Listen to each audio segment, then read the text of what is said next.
ಇವಾಗ ಮಾನವ ಕುಲದ ಮೂಲಕ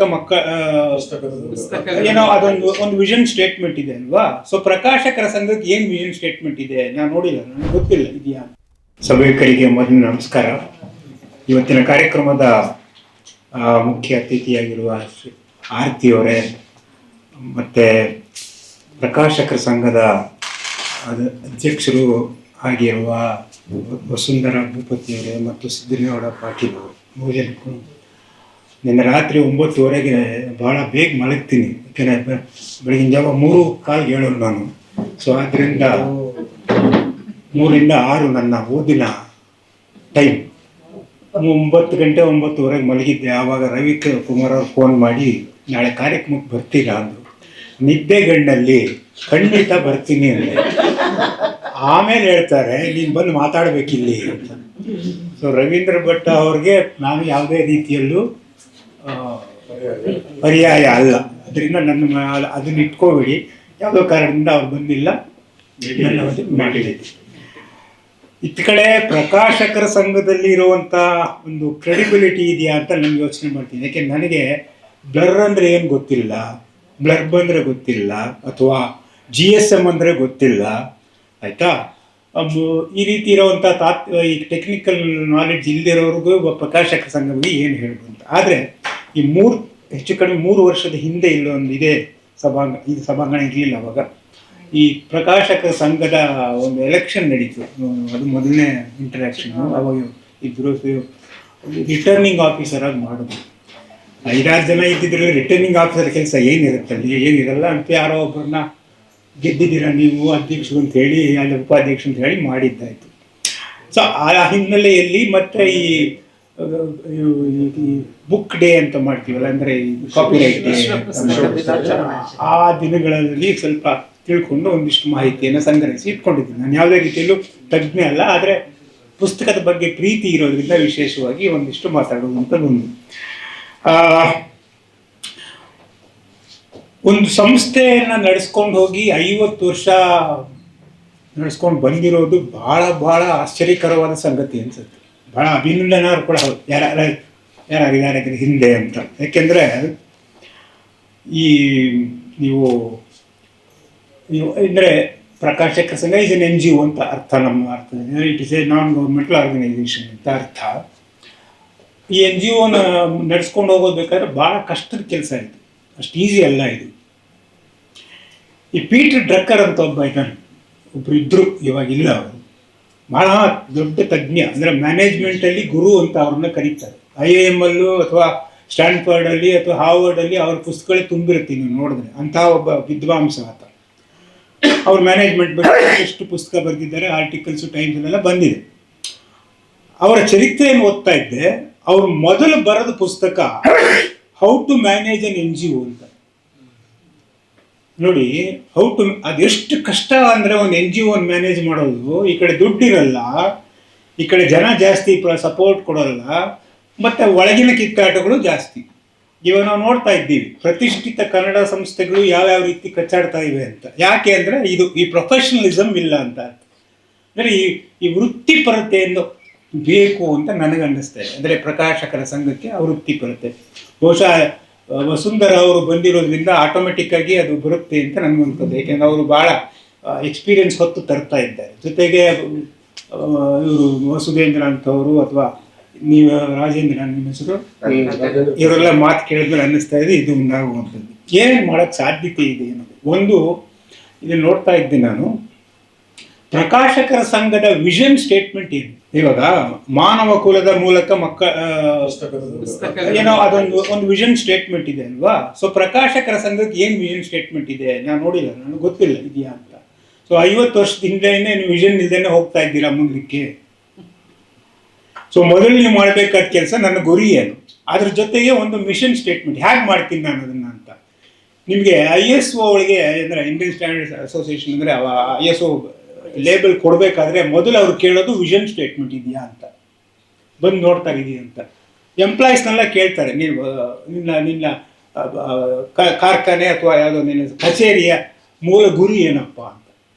ಸೊ ಬಹುಶಃ ನನಗನ್ಸುತ್ತೆ ಆ ಗುರಿಯಿಂದ ನೀವು ಇವತ್ತು ಶುರು ಮಾಡಬೇಕಾಗತ್ತೆ. ಏನೋ ಒಂದು ಹಾಕೋಬೇಕಾಗತ್ತೆ. ನೀವು ಒಂದು ಕುಲ ಮಾಡ್ತಿರೋ, ಇಲ್ಲ ಸೇವೆ ಮಾಡ್ತಿರೋ, ಅಥವಾ ಎಂಪವರ್ ಮಾಡ್ತಿರೋ, ಏನೋ ಆ ರೀತಿ ಅಂತ ಒಂದು. ಎರಡನೇದು, ಅದಕ್ಕೆ ತಕ್ಕಂತೆ ಏನು ಮಾಡೋಕ್ಕೆ ಸಾಧ್ಯತೆ ಇದೆ. ಸೊ ಏನು ಮಾಡೋಕ್ಕೆ ಸಾಧ್ಯ? ಒಂದು ಪ್ರಕಾಶಕರ ಸಂಘ, ಇವಾಗೇನೋ ಅನುಭವದಲ್ಲಿ ಹೇಳ್ತಾ ಇರೋದು ನಾನು, ಒಂದು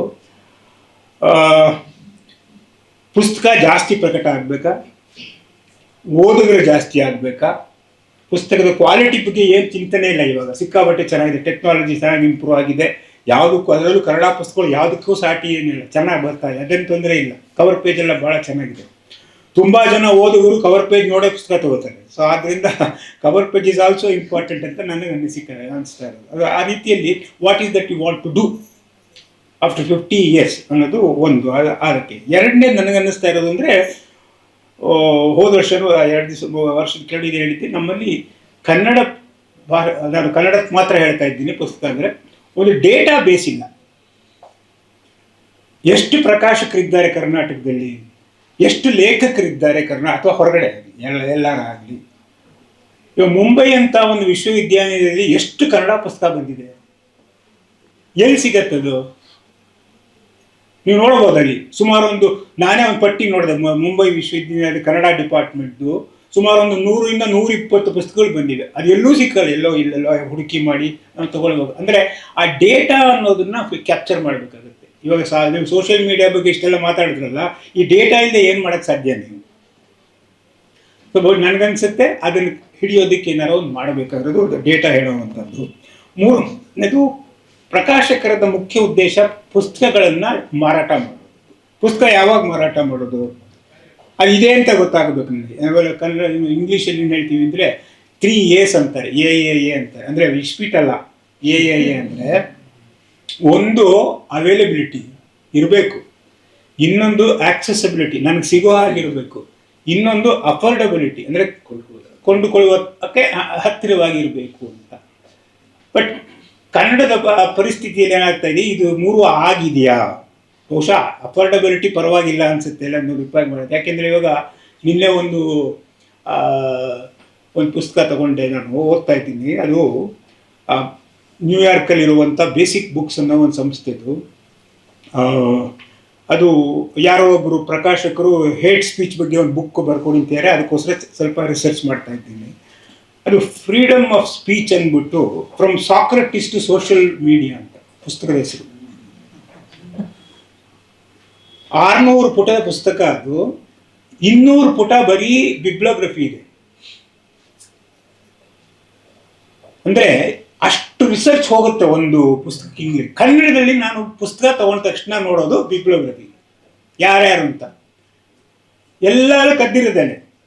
ಯಾರು ನೋಡಿದ್ದೀನಿ ನಾನು, ಯಾವ್ದಾದ್ರು ಎಲ್ಲ ಕದ್ದಿರ್ತಾರೆ ಅಂದ್ರೆ ನಾನು ಮಾರ್ಕ್ ಮಾಡ್ಬೋದು, ಆದರೆ ಸಿಗ್ತಾ ಇಲ್ಲ. ಅದಕ್ಕೆ ಏನಾಗ್ಬಿಡಬೇಕು ಅಂದರೆ, ನಾವು ಇವಾಗ ಒಂದು ಕಾನೂನಿನ ಬೇಸಿಸ್ ಕೊಡಬೇಕಾಗತ್ತೆ. ನೀವು ಯಾರು ಕೊಡ್ಬೇಕು? ಇವಾಗ ಎಲ್ಲವೂ ಅಷ್ಟೇ, ದಿನ ಬೆಳಗ್ಗೆ ವಿಜಯ ಕರ್ನಾಟಕದಲ್ಲೂ ಅಥವಾ ಯಾವುದೋ ಪೇಪರ್ ಓದಿದ್ರೆ ನೀವು ಅದು ಇಂಗ್ಲೀಷಿಂದ ಕನ್ನಡಕ್ಕೆ ತರ್ಜನೆ ಮಾಡೋದು, ಬೇರೆ ಏನು ಅಲ್ವಾ ಇಲ್ಲ. ಅಂದರೆ ಕದ್ದಿರೋದಂದ್ರೆ ಆ ಅರ್ಥದಲ್ಲಿ ಹೇಳ್ತಾ ಇಲ್ಲ, it is A repetition somewhere ಅನ್ಸುತ್ತೆ. ಪುಸ್ತಕದಲ್ಲೂ ಹಾಗಾಗಕ್ಕೆ ಸಾಧ್ಯತೆ ಇರಲಿ, ಏನಿಲ್ಲ. ಅನಾಕೃಷ್ಣ ಅಂತವರು ಸಾಹಿತ್ಯ ಮತ್ತು ಕಾಮ ಪ್ರಚೋದನೆ ಬುಕ್ ನೋಡಿದ್ರೆ ನೀವು, ಹಳೆಯದು 62ನೇ ಇಸ್ವಿಲು 63ನೇ ಇಸ್ವಿಲು, ಆ ಕಾಲಕ್ಕೆ ಬರ್ಟನ್ ರಸಲ್ಲು ಬುಕ್ಗಳು ಕೋಟ್ ಮಾಡ್ತಾರೆ. ಅಂದರೆ ಅಷ್ಟರ ಮಟ್ಟಿಗೆ ರಿಸರ್ಚ್ ಇವತ್ತಿನ ಈ ಕನ್ನಡ ಪುಸ್ತಕಗಳಲ್ಲಿ ಕಾಣ್ತಾ ಇಲ್ಲ. ಇದನ್ನು ಹೇಗೆ ನೀವು ಪ್ರಮೋಟ್ ಮಾಡ್ತೀರ? ಇದು ಭಾಳ ಮುಖ್ಯವಾಗಿ ಬೇಕಾಗಿರುವಂಥ ಒಂದು. ಆ ಡೇಟಾ ಬೇಸಲ್ಲಿ ಬುಕ್ ಪ್ರಚಾರ ಆಗಬೇಕಾದ್ರೆ, ಆಪ್ರಾ ವಿನ್ಫ್ರಿದು ನೀವು ಟಾಕ್ ಶೋ ನೋಡಿದ್ರೆ ಗೊತ್ತಾಗುತ್ತೆ ನಿಮಗೆ. ಆಕೆ ಇವಾಗ ನಿಂತಿದೆ, ಇವಾಗ ಇಲ್ಲ ಅದು, ಅಂದರೆ ಯೂಟ್ಯೂಬಲ್ಲಿ ಸಿಗ್ಬೋದು ನೋಡಿದ್ರೆ. ನಾನು ಇಂಥ ಪುಸ್ತಕ ಓದ್ತಾ ಇದ್ದೀನಿ ಅಂತ ಹೇಳ್ತಾಳೆ ಅಷ್ಟೇ. ಮಾರನೇ ದಿನ ಆ ಪುಸ್ತಕ ಮಾರ್ಕೆಟಲ್ಲಿ ಸ್ಟಾಕ್ ಥರ ಎದುರೋಗೋದು ಮೇಲಕ್ಕೆ. ನಾವು 3-4 ಜನ ಆ ಥರಗಳನ್ನೆಲ್ಲ ಕೇಳ್ತಾ ಇರ್ತೀನಿ, ಯಾರು ಸಿಕ್ಕಿದಾಗ ಲೇಖಕರನ್ನ, ಸರ್ ನೀವೇನು ಓದ್ತಾ ಇದ್ದೀರಿ ಅಂತ. ನಾನು ಯಾವುದು ಓದ್ತಾ ಇಲ್ಲ ಸರ್, ಏನು ಬರೀತಾನೂ ಇಲ್ಲ. ಬಟ್ 2ನೇ ತಿಂಗಳಿಗೆ ಏನಾಗಲಿ ಇನ್ನೊಂದು ಪುಸ್ತಕ ಬಂದಿರುತ್ತೆ. ನಾವು ಅಂದರೆ ಆ ಮಾಹಿತಿಯನ್ನು ಹಂಚ್ಕೊಳ್ಳೋಕ್ಕೂ ನಮ್ಮಲ್ಲಿ ಈ ಕನ್ನಡ ವಾತಾವರಣದಲ್ಲಿ ಹಿಂಜರಿಕೆ ಇದೆ.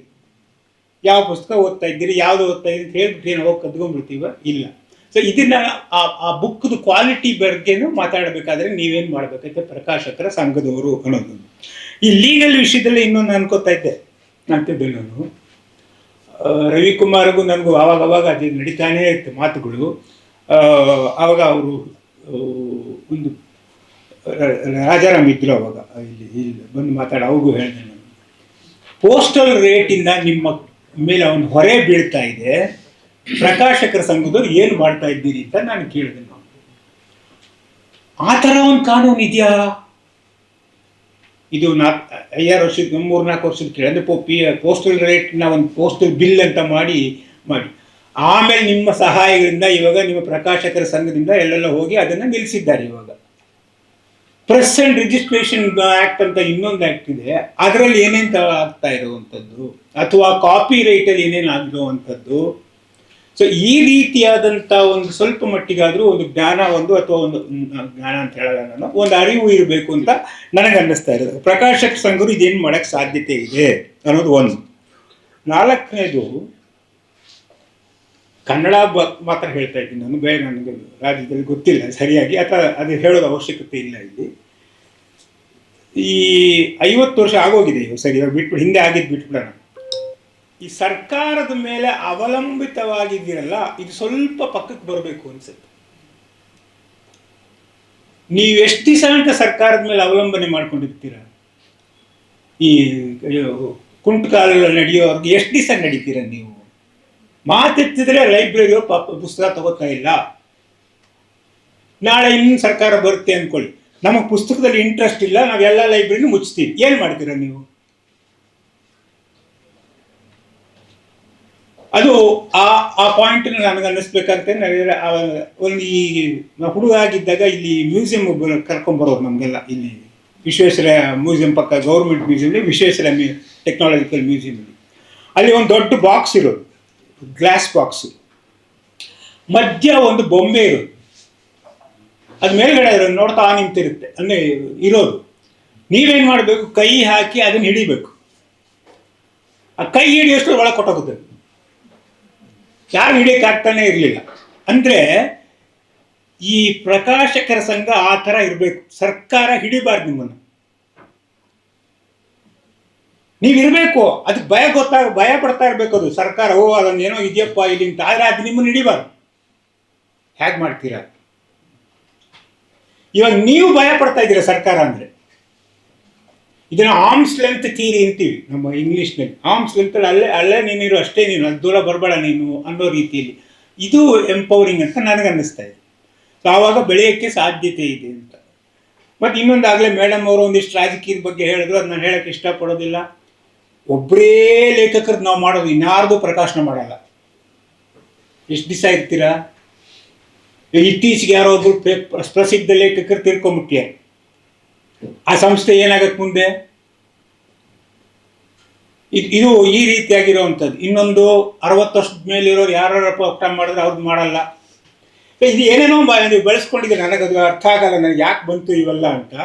ಸೊ ಇದೆಲ್ಲ ಹೋಗಿ ಮುಕ್ತವಾಗಿ ನಾವು ಏನಾದ್ರು ಮಾಡೋಕ್ಕೆ ಸಾಧ್ಯತೆ ಇದ್ರೆ ನೀವು ಪರ್ಫೆಕ್ಟ್ ಬೆಳೆಸ್ತಾ ಇದ್ದೀವಿ.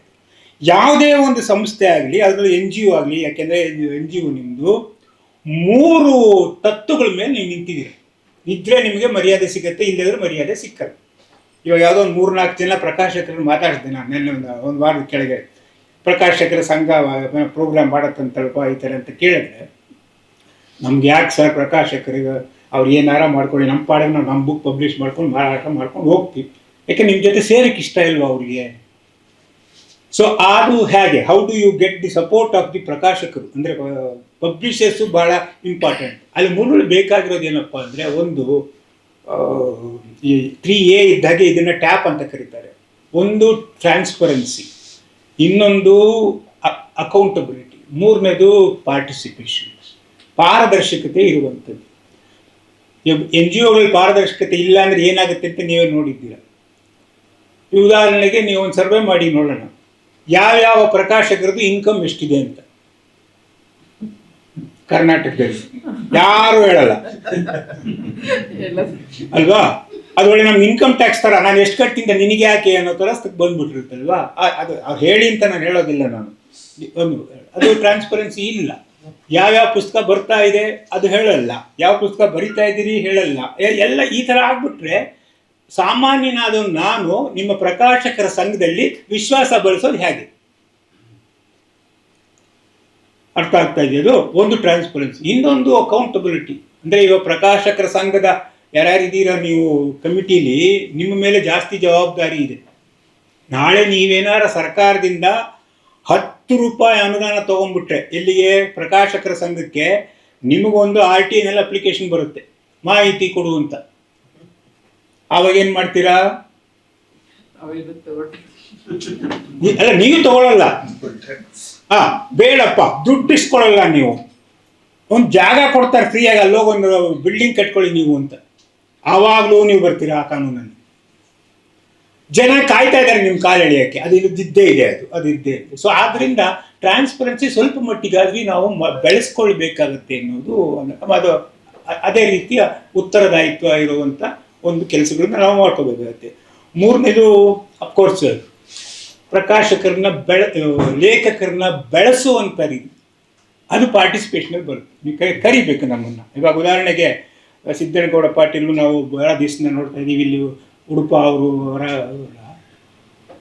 ಹೇಗೆ ಬೆಳೆಸ್ತಾ ಇದ್ದಾನೋ, ಅವರು ಇಲ್ಲಿ ಇದೀವಿ ಅಂತ ನಾನು ಹೊಗಳಿಗೂ ಹೇಳ್ತಾಯಿಲ್ಲ, ಬೇರೆಯವರು ಮಾಡಿರ್ಬೋದು. ನಾನು ಅವ್ರ ಜೊತೆ ಜಾಸ್ತಿ ಸಂಪರ್ಕ ಇಟ್ಕೊಂಡಿದ್ದೀನಿ. ಹೇಗೆ ಮಾಡ್ತಾ ಇದ್ರು ಲೇಖಕರನ್ನ ಬೆಳೆಸೋದು. ರಾಜಾರಾಮ್ ಅವರು ಒಂದು ಇಲ್ಲಿ ಜನಾರ್ದನ ಹೋಟ್ಲಲ್ಲಿ ಒಂದು ದಿನ ಕಾರ್ಯಕ್ರಮ, ಬೆಳಗ್ಗೆಯಿಂದ ಸಾಯಂಕಾಲ ತನಕ. ಅವರ ಸಂಸ್ಥೆಯ ಲೇಖಕರನ್ನ ಎಲ್ಲರನ್ನೂ ಸೇರಿಸಿ ಊಟ ತಿಂಡಿ ಎಲ್ಲ ಕೊಟ್ಟು, TA DA ಎಲ್ಲ ಕೊಟ್ಟು, ಕೊನೆಯ ಒಳಗೆ ಹೋಗೋವಾಗ ಯಾರ್ಯಾರು ಯಾವ್ಯಾವ ಪುಸ್ತಕನ ಯಾವ ಸಬ್ಜೆಕ್ಟ್ ಮೇಲೆ ಯಾವತ್ತರೊಳಗೆ ನನಗೆ ತಂದುಕೊಡ್ಬೇಕು ಬರ್ಕೊಂಬಿಡೋದು. ಅಲ್ಲಿ 3 ಇದೆ ನೋಡಿ. ಟ್ರಾನ್ಸ್ಪರೆನ್ಸಿ ಇದೆ, ಉತ್ತರದಾಯಿತ್ವ ಇದೆ, ಪಾರ್ಟಿಸಿಪೇಷನ್ ಇದೆ. ಸೊ ಇದು ಮಾಡಿದಾಗ ಏನಾಗುತ್ತೆ, ಅವತ್ತಿನ ದಿವಸ ಲೆಕ್ಕ ಹಾಕಿದ್ರೆ 100 ಪುಸ್ತಕ ಬಂತು. ಅದಾದ್ಮೇಲೆ 100 ಪುಸ್ತಕ ಅಲ್ವಾ, ವ್ಯಕ್ತಿ ವಿಕಸನ ಮಾಡಿ. ಆಮೇಲೆ 2nd ಎಡಿಷನ್ನು ಬಂತು. ಎಲ್ಲ ಉದಾಹರಣೆಗೆ ಎಷ್ಟೋ 7-8 ನನ್ನ ಪುಸ್ತಕಗಳೇ ಕೆಲವು 8ನೇ ಎಡಿಷನ್ 9 ಎಡಿಷನ್ ಆಗಿದೆ. ಸೊ ಆ ರೀತಿಯಾಗಿ ನಾವು ಒಂದು ವ್ಯವಸ್ಥಿತವಾಗಿ ಒಂದು 2 ನಿಮಿಷ ಮಾತಾಡ್ಬೋದು, 2 ನಿಮಿಷನಾ? ಸೊ ಈ ರೀತಿಯಾಗಿರುವಂಥ ಒಂದು ಕೆಲಸಗಳನ್ನ ನಾವು ಮಾಡಿಕೊಂಡಾಗ ನನಗನ್ಸುತ್ತೆ ಪ್ರಕಾಶಕರ ಸಂಘಕ್ಕೆ ಒಂದು ರೀತಿಯಾದಂಥ ಗೌರವ ಘನತೆ ಎಲ್ಲ ಜಾಸ್ತಿ ಆಗುತ್ತೆ, ಒಂದು ಕಮಿಟ್ಮೆಂಟ್ ಬರುತ್ತೆ ಅಂತ. ನನಗೆ ಚೆನ್ನಾಗಿ ಜ್ಞಾಪಕ ಇದೆ. ಇಲ್ಲಿ ಒಂದು ಯಾವುದೋ ಒಂದು ಪುಸ್ತಕ ಬರೆದಾಗ ಅವರು ರಾಜಾರಾಮ್ ಅವರು ಒಂದು ರಿಸೀಟ್ ತೋರಿಸ್ಬಿಟ್ರು, ಕನ್ನಡ ಭವನದ ರಿಸೀಟು. ಅದು ಡೇಟ್ ಹಾಕಿದೆ ನೋಡಿ, ನಿಮ್ಮ ಪುಸ್ತಕ ಬಿಡುಗಡೆಗೆ ನಾವಾಗಲೇ ವೆನ್ಯೂ ಬುಕ್ ಮಾಡಿಬಿಟ್ಟಿದ್ದೀವಿ, ನೀವು ಪುಸ್ತಕ ಕೊಡ್ತೀರೋ ಇಲ್ಲೋ ಅಂತ 6 ಗಂಟೆಗೆ ತಂದುಬಿಟ್ಟಿದ್ರು ನಮ್ಮನ್ನು. ಸೊ ಆಮೇಲೆ ಹೋಗಿ ಎಡಾಬೇಡ ಅಂತ ಪುಸ್ತಕ ಬರೆದಾಯ್ತು ನಾವು. ಸೊ ಅದೇ ರೀತಿಯಲ್ಲಿ ನಾವು ಮಾಡುವಂಥ ಕೆಲಸಗಳನ್ನ ಮಾಡುವಂಥ. ಮತ್ತು ಟ್ರೈನಿಂಗು ಸ್ಟಡಿ ಸರ್ಕಲಲ್ಲಿ ಹೇಳಿದ್ದಾರೆ, ಅವ್ರು ಹೇಳಿದ್ದಾರೆ ಒಂದಿಷ್ಟು ಮಾಡಬೇಕು, ತರಬೇತಿ ಕೊಡಬೇಕು ಹಾಗೆ ಅಂತ. ಈ ಕೆಲಸವನ್ನು ನೀವು ಮಾಡ್ಕೊಂಡು ಹೋದರೆ ಬಹುಶಃ ನನಗನ್ಸುತ್ತೆ ಕೊನೆಯದಾಗಿಏನಂದರೆ, ಕನಿಷ್ಠ ನನ್ನ ಒಂಥರ ಸೀಮಿತವಾದ ಮಟ್ಟದಲ್ಲಿ ಹೇಳೋದಾದರೆ ಒಂದು 10 ಲಕ್ಷ ರೂಪಾಯಿ ನಿಮ್ಮಲ್ಲಿ ಇಲ್ಲದೆ ಹೋದರೆ ನೀವು ಏನೂ ಮಾಡೋಕ್ಕಾಗಲ್ಲ. ಇವತ್ತಿನ ಪರಿಸ್ಥಿತಿಯಲ್ಲಿ ನಿಮ್ಮ ಫಿಕ್ಸೆಡ್ ಡಿಪಾಸಿಟ್ ಅಂತೀರೋ ಇಲ್ಲ ವರ್ಕಿಂಗ್ ಕ್ಯಾಪಿಟಲ್ ಅಂತೀರೋ ಏನೋ ಒಂದು ಮಾಡಿರಿ, ಆ ರೀತಿಯಾದಂಥ ಕೆಲಸಗಳನ್ನ ಮಾಡಿದ್ರೆ ಬಹುಶಃ ನನಗನ್ಸುತ್ತೆ ಮುಂದಿನ ವರ್ಷ ಅಥವಾ ಇನ್ನೊಂದು 5 ವರ್ಷದಲ್ಲಿ ಪ್ರಕಾಶಕರ ಸಂಘ will be the best in the country ಅನ್ಸುತ್ತೆ. ಯಾಕೆಂದರೆ ಅದರಲ್ಲೂ ಒಬ್ಬ ಮಹಿಳೆ ಪ್ರಕಾಶಕರ ಸಂಘದ ಅಧ್ಯಕ್ಷರಾಗಿರೋ ಇಂಡಿಯಾದ ಎಲ್ಲೂ ಇಲ್ಲ. ಕ್ರೆಡಿಬಿಲಿಟಿ ಆಗುತ್ತೆ. ಸೊ ಅವ್ರಿಗೆ ಆ ಕ್ರೆಡಿಬಿಲಿಟಿ ಕೊಡಬೇಕಂದ್ರೆ ಬಹುಶಃ ನೀವೆಲ್ಲರೂ ದುಡಿಬೇಕು, ಕೆಲಸ ಮಾಡಬೇಕು, ಪ್ರಕಾಶಕರ ವೈವಿಧ್ಯಮಯಿಂದ ಇರಬೇಕು. ಇನ್ನು ಜಾಸ್ತಿ ಇದೆ, ಇವ್ರು ಬಿಡಲ್ಲ ನನ್ನ, ಅದಕ್ಕೋಸ್ಕರ ಹೇಳಿ ನಮಸ್ಕಾರ.